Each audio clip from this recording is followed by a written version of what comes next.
जैसे 8 बजे मेरे को गाने देते थे लोग, तो फिर मैं गा लेती थी, तो सुबह के 8 भी बज जाते थे।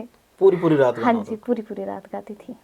जब मेरा चंबू का गाना निकला था ना, दीप्ता चंबू का गाना, उसके बाद फिर लाइव शो मेरे बहुत हुए। पोरो बेता काडे मोहा गए चादरो डोगेने से देवगा देशिना डोगेने से देवगा देश देवा चंबुआ। छोटी थी ना तब थोड़ा ये था कि बच्चों का जैसा, बच्ची थी ना उस टाइम, अब जी। थोड़ा चेंज हो गया है, अब भराव जैसा वॉइस थोड़ा। क्वालिटी में हाँ चेंज जी, हो हाँ जी। गया। अब मैं म्यूज़िक सीख भी रही हूँ, उतना टाइम तो नहीं हुआ है मेरे को, 6-7 महीने ही हुए। मुखे आने सोटड़ो लाला रंगोरा मेरे पटवारी लाला रंगोरा बात नहीं मानदा हाँ ठगदा मेरे पटवारी हाँ ठगदा।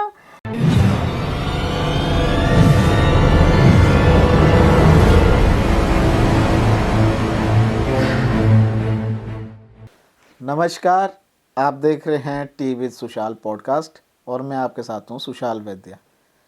दर्शकों, हर हफ्ते हम आपके लिए हिमाचल प्रदेश का एक ऐसा फनकार लेकर के आते हैं जो हिमाचल की संगीत जगत में सुर्खियों पे होता है। हिमाचल में आजकल एक ऐसी आवाज़ सुर्खियों पे है जिनका नाम है रमना भारती। उम्मीद करता हूँ आपने इनका नाटी महफिल गाना सुना होगा जो आजकल मार्केट में बहुत ज़्यादा धमाल मचा रहा है। आइए बातचीत करते हैं रमना भारती जी से। रमना जी नमस्कार। सबसे पहले तो आपको नमस्कार जी। बहुत बहुत स्वागत है आपका टीवी सुशाल में। Thank you so much. कैसे हैं आप? बढ़िया, आप सुनाइए। आजकल तो हर जगह रमना रमना हो रहा है, हाँ जी, कैसा महसूस हो रहा है? बहुत खुशी हो रही है। इसमें जो आपकी नाटी महफिल एल्बम आई है, हाँ जी, हर जगह मार्केट में इसके ही गाने बज रहे हैं। हाँ जी, हाँ जी। जब आप मार्केट से गुजरते हैं तो कैसा लगता है बहुत अपने खुशी गाने होती सुन है के? जब सुनती हूँ तो गाड़ियों में, बसेस में खुशी होती है कि नहीं। अच्छा लगता है। हाँ जी। रमना जी, सबसे पहले तो जानना चाहूँगा म्यूज़िक फील्ड में आना कैसे हुआ? जब मैं 5th में पढ़ती थी जी तो फिर स्कूल में फंक्शन होते थे, बाल सभा, जी। तो फिर टीचर ने मुझे ऐसे ही बोल दिया कि आप भी गाओ। अच्छा। फिर उसके बाद मेरे को सिलेक्ट किया सर ने, तो बोला कि फिर उसके बाद मैं ब्लॉक के लिए गई, ब्लॉक में अच्छा। भी फर्स्ट आई। तो फिर मैं डिस्ट्रिक्ट के लिए गई, वहाँ से भी मैं फर्स्ट आई, बहुत सारे प्राइज़ वगैरह मिले मुझे। फिर उसके बाद सोचा नहीं था कि स्टेट तक जाऊँगी। अच्छा। स्टेट से पहले मुझे हरिचंद पुनल जी मिले, गुरुजी। अच्छा। तो फिर उन्होंने बोला कि ये तो अच्छा गा रही है, फिर उन्होंने थोड़ा सपोर्ट कर दिया मेरे को ना। अच्छा। तो फिर उन्होंने मेरे को स्टेट तक ले गया। स्टेट में जब फर्स्ट टाइम है, उसके बाद फिर मेरे को स्टूडियो ले गया। ओके। उस टाइम सुरेंद्र गुरुजी का स्टूडियो रामपुर में था। जी। मुझे पता नहीं था कि स्टूडियो कौन सुरेंद्र गुरुजी है, मुझे कुछ पता नहीं था। तो फिर जैसे ही गई, हेडफोन लगाने दिए और बोले दी बीट के साथ ऐसा गाना। पहले गाना बोला उन्होंने कि गाने के लिए आप गाना सुनाओ पहले। फिर मैंने जैसे उसके साथ गाया, फिर बोला कि अच्छा गा रहे, फिर खुश हो गई मैं, एकदम लाल हो गया था मुँह भी अंदर की, यार पता नहीं क्या होगा। उस टाइम नहीं था मुझे कुछ नॉलेज अच्छा। इस चीज़ का, बिल्कुल नहीं था। हाँ जी। तो आप गाना प्रैक्टिस कैसे करते थे? प्रैक्टिस कैसे करती, पता ही नहीं था कुछ। अच्छा। हाँ जी, जो मेरा गाना था वो बुज़ुर्ग मेरे जो दादी थे उनके पापा ने लिखा था, तो अच्छा। उनसे सुनती रहती थी मैं कि ऐसे ऐसे गाने भी होते हैं। तो फिर एकदम से हो गया कि ये वाला गाना अच्छा है, उन्होंने सेलेक्ट कर दिया गुरुजी ने कि ये गाना अच्छा है। 2-3 गाने लिख के रखे थे हमने, तो अच्छा। उन्होंने बोला कि इसको गाओ, दीपचंदी में गाओ इस गाने को। अच्छा, तब हाँ जी। आपको पता था दीपचंदी क्या होता नहीं, कुछ पता नहीं था। है? वो तो अच्छा। अब जाके पता लगा कि दीपचंदी में होता है ये गाना। कौन सी एल्बम थी आपकी पहली? चलते चलते कितने गाने थे आपके उसमें? 2 गाने थे। ओके, पहला गाना कौन सा था? दीप्ता चंबू का, सुना ही होगा। जी। हाँ जी, हाँ जी। आजकल फिर से ट्रेंडिंग में आने लग गया हाँ उस जी, हाँ टॉपिक। जी, हाँ जी। क्यों ना हमारे दर्शकों के लिए वो गाना गुनगुना दें आप? हाँ। हाँ जी, बिल्कुल, क्यों नहीं।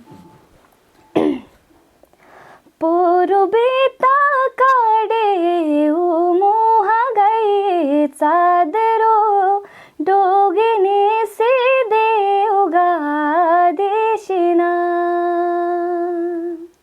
डोगेने से देवगा देश देवा चंबुआ डोगेने से देवगा देशिना पोर ऊरु बेता पोड़ो बोला ऊर टूराणुआ ऊरु पोड़ो मामुरो घोरना ऊरु पोड़ो मामुरो घोरा देवा सोंबुआ ऊरु पोड़ो मामुरो घोरना। जब आपका पहला एल्बम मार्केट में आया हाँ जी, तो उसके बाद लोगों का रिएक्शन क्या था आपके प्रति?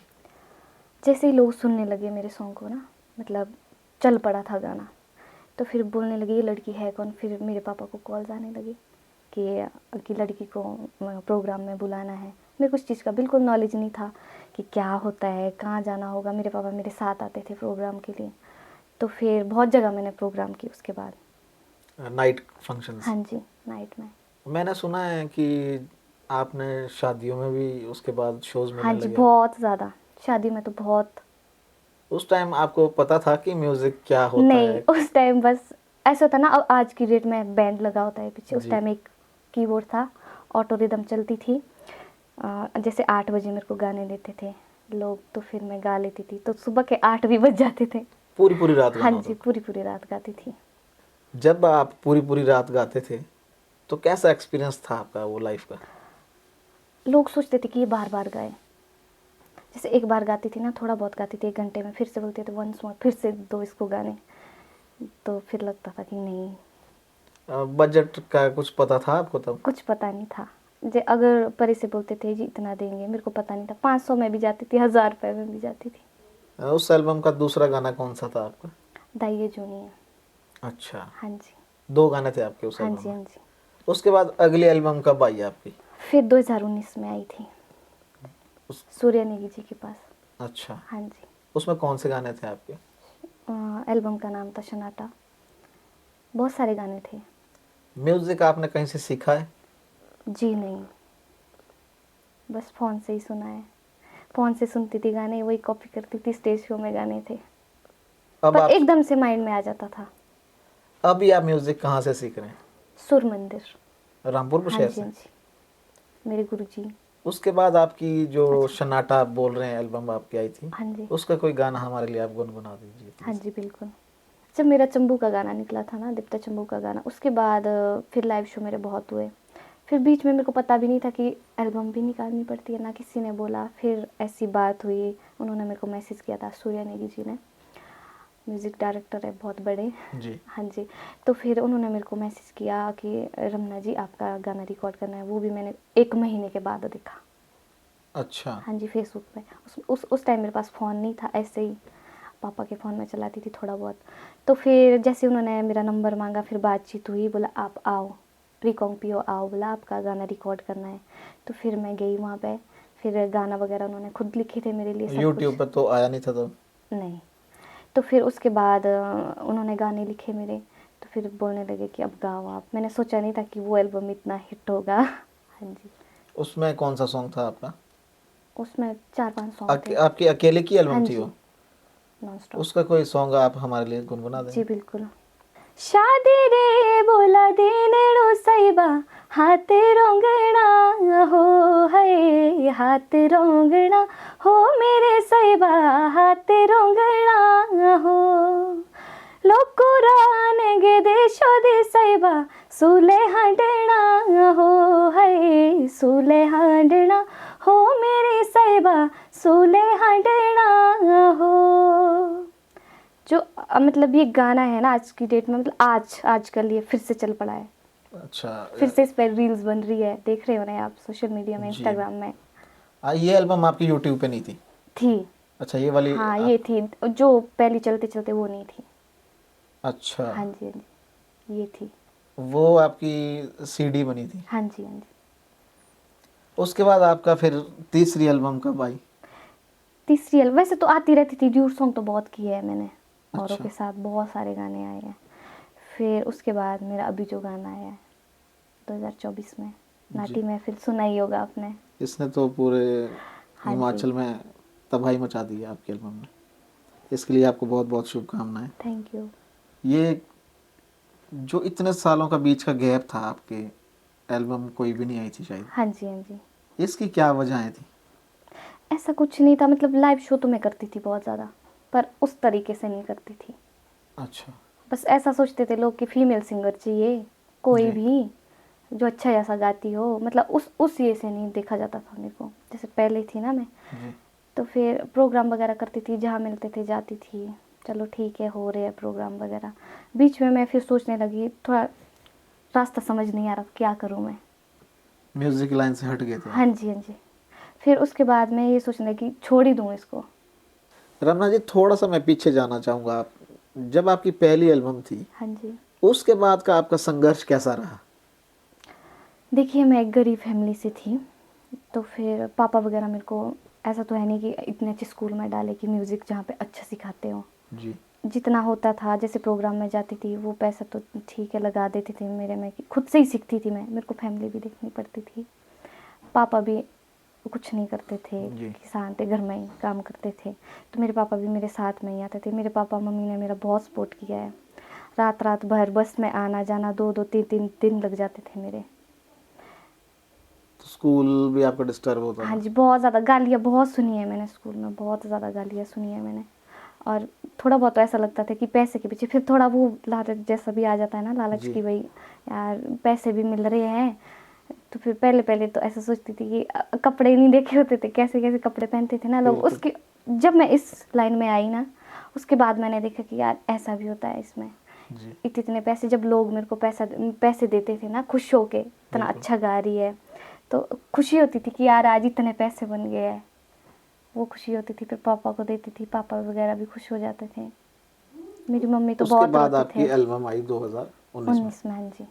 और 19 के आजकल जो आपकी एल्बम चल रही है ना, हाँ जी। नाटी महफिल, इस एल्बम और पहली एल्बम के बीच में आप क्या अंतर देखते हैं? ये एल्बम। जब मैं छोटी थी ना, तब थोड़ा ये था कि बच्चों का जैसा, बच्ची थी ना उस टाइम, अब जी। थोड़ा चेंज हो गया है, अब भराव जैसा वॉइस थोड़ा। क्वालिटी में हाँ चेंज जी, हो हाँ गया जी। है। अब मैं म्यूज़िक सीख भी रही हूँ, उतना टाइम तो नहीं हुआ है मेरे को, 6-7 महीने ही हुए। रमना जी, आज की जब आप शोज करने जाते हैं तो फैन फॉलोइंग का रिएक्शन कैसा रहता है?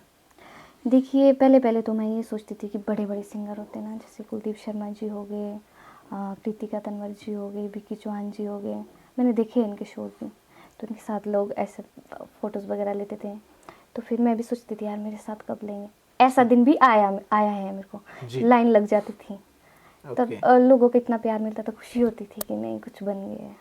इतने सालों का जो गैप था आपका, अभी 2024 में आपकी एल्बम आई है, हाँ जी। इसके पीछे की जो गैप था, इसके बारे में कुछ बताएं आप हमें। हाँ जी, हाँ जी, बिल्कुल। 2019 में जब गाना आया था ना, उसके बाद बहुत ज़्यादा प्रोग्राम किए, फिर बीच में थोड़ा रुक गई थी। और उसके बाद चलो वो गाना तो आ गया था, उसके बाद मेरे को गाइड करने वाले कोई नहीं मिले।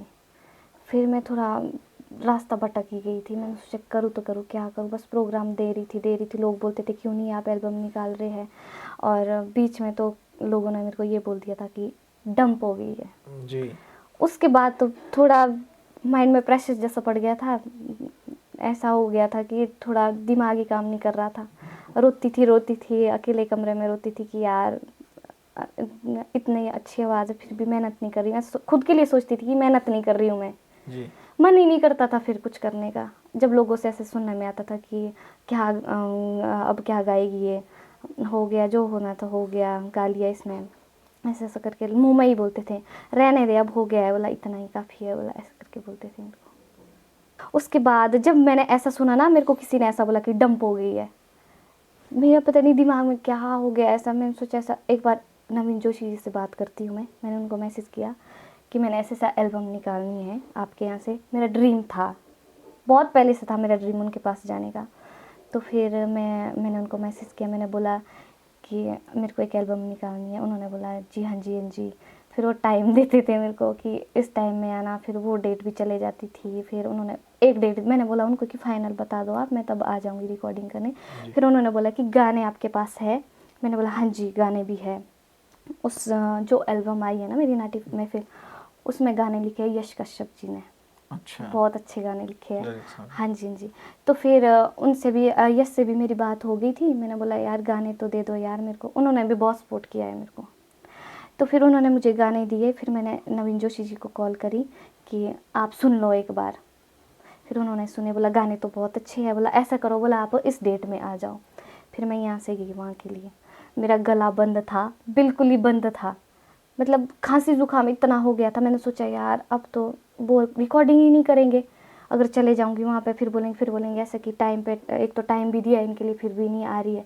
फिर मैं चले गई, फिर मैंने वहाँ पे बात की उनसे कि मेरा गला बंद है, देख लो अब करनी है कि नहीं करनी है। फिर बोला उन्होंने ऐसी भी कोई दिक्कत नहीं है, बोला आप जी। आ जाना, बोला फिर से। फिर थोड़ा सा गाया मैंने, वो भी पानी पी पी के गाया, फिर उतनी आवाज़ नहीं आ रही थी, अच्छी क्लियर नहीं आ रही थी। तो ओके। फिर हम वापस आ गए वहाँ से। फिर दूसरे तीसरे दिन फिर से गई मैं, फिर थोड़ा जोश जैसा आ गया था मेरे को कि नहीं कुछ करना है अब। फिर वो बीच में थोड़ा भटक जाती थी, फिर वो फिर से बोलते थे मेरे को कि देख लो, बोला किसी ने आप ऐसा भी बोला है, देख लो, बोला आपने बोला मेहनत करी, आपको सब जानते हैं, बोला जी। सबको पता है कि आप हो, बोला पर आपको ज़्यादा मेहनत करनी है, बोला आपको बैक टू बैक लाने में मैं हेल्प करूँगा। बहुत बड़ा हाथ रहा है उनका, नवीन ओके। जोशी जी का। हाँ जी। तो मेरे पटवारिया हमारे दर्शकों के लिए क्यों ना गुनगुना दें। हाँ जी बिल्कुल। मुखियाने सूटड़ो लाला रोंगोरा, मेरे पटवारिया लाला रोंगोरा, बात नहीं मानदा हाँ ठगदा, मेरे पटवारिया हाँ ठगदा, बात नहीं मानदा हाँ ठगदा, मेरे पटवारिया हाँ ठगदा। क्या आप बता सकते हैं इस गाने पे कितनी रील्स बनी होगी अभी तक। शायद 30,000 तो होने वाली है। जब हम स्क्रॉल करते हैं इंस्टा पे हाँ जी तो तीसरे गाने पे यही रील बन रही है। सर, मैंने सोचा नहीं था कि ऐसा भी होगा। जब भी गाना आया ना, मैंने नवीन जी जोशी जी को बोला ऐसा कि मेरे को मत सुनाना आप, चाहे डमी हो चाहे फाइनल आया होगा ना, मैंने बोला कि फिर भी मत सुनाना। मैंने एक बार ही सुना है यूट्यूब पे। जब मैंने सुना ना तो ऐसा लग, रोंगटे खड़े हो गए थे मेरे। मैंने दिल से चाहा कि नहीं चल पड़ेगा गाना। बिल्कुल। तो देखा तो 2 दिन में 1 लाख व्यूज़। जो लोग आपके मुंह पे बोलते थे कि डंप हो गई, हाँ जी। अब उन लोगों के रिएक्शन कैसे हैं? फिर उसके बाद जब 2 दिन के बाद गाना 1 लाख गया तो फिर लोगों ने बातें शुरू हो गई, प्रमोशन लगाई, पैसा लगाया तभी व्यूज़ आ रहे हैं, बोला। फिर उनको तीसरे दिन फिर से देखा तो रील्स पे रील्स बन रही थी, मतलब इंस्टा पे रील्स बन रही थी। जी जी जी। तीसरे दिन गाना ट्रेंडिंग में, फिर जवाब मिल गया। यस, हाँ लोगों को जी। जवाब मिल गया। पर और इतना है लोगों की वजह से ही, हाँ, कोई बिना कोई लोग है बीच में। रमना जी, जब से ये एल्बम आपकी मार्केट में आई है, नाटी महफिल, जब आप मार्केट से गुजरते हैं तो कैसा लगता है। बहुत अच्छा लगता है मेरे को तो। हर जगह बसेस में जाती हूँ तो उसमें भी सुनने को मिलता है, गाड़ियों में देखती हूँ, शादियों में देखती हूँ मेरे पटवारिया। और एक बात है, पहले जब पहली बार मतलब पहला गाना आया था, पहले चंबू के नाम से जाना जाता था, जी। दिव्या चंबू वाला गाना गाया है। अब सारे बोलते हैं कि मेरे पटवारिया वाला गाना गाया है इस लड़की ने, ये बिल्कुल। लड़की है वो।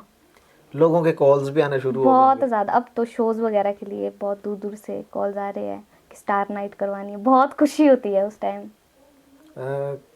इंस्टा पे तो रील्स बहुत ही ज़्यादा। बहुत ज़्यादा वायरल हो रही है। कभी सोचा था आपने ऐसा होगा। नहीं, बिल्कुल नहीं सोचा था मैंने कि मैं बैक टू बैक इतने अच्छे से करूँगी। अब फ्यूचर में आपके क्या प्लान्स हैं।